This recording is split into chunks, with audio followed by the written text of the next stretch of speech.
I had a nerve-wracking experience on the highway today, and it taught me an important life lesson about trying to walk a tightrope. So I'm recording this on January 29th of 2021, and there is an opportunity of a lifetime in the market at the moment.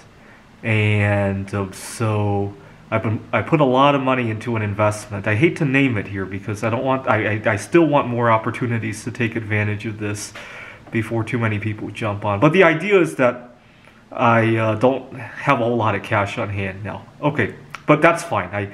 I feel comfortable where I am. Now, I was on the highway today, and I look behind me, and there's a police car, and so I gotta be careful.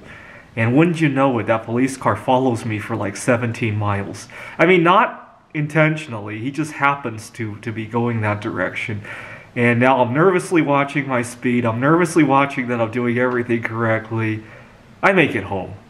But I really couldn't afford to get a ticket now because I put all my cash into investments, and it caused my heart to pound for about 20 minutes or so. And I probably lost a few days of life expectancy as a result.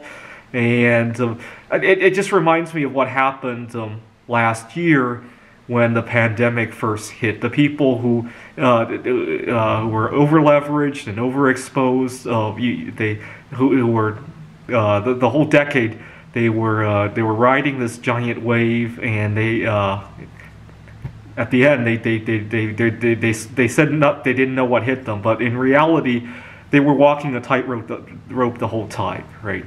Anyways, this is a temporary situation for me anyhow, but it gave me some insight on what happens when you walk a tightrope like that. What's really interesting is that this year I read a story about how a lot of Americans are kind of in survival mode because they are quote-unquote hungry. And I really despise that word because well, actually it's around the world, but especially in the United States, much more people die from having too much to eat than too little, right? If you want to say deprived of the good stuff in life, right? Okay, I can accept that, right? They feel deprived of their sugar, their MSG, their prescription drugs. Don't call that hunger.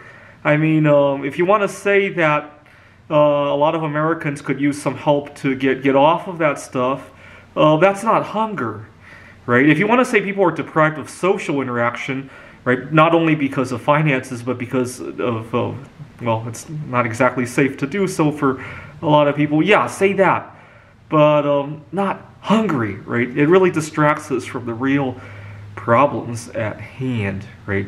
Anyways, I don't want to name what investment I put my money in because I want to keep doing it for as long as the opportunity is going to exist. Thanks for watching.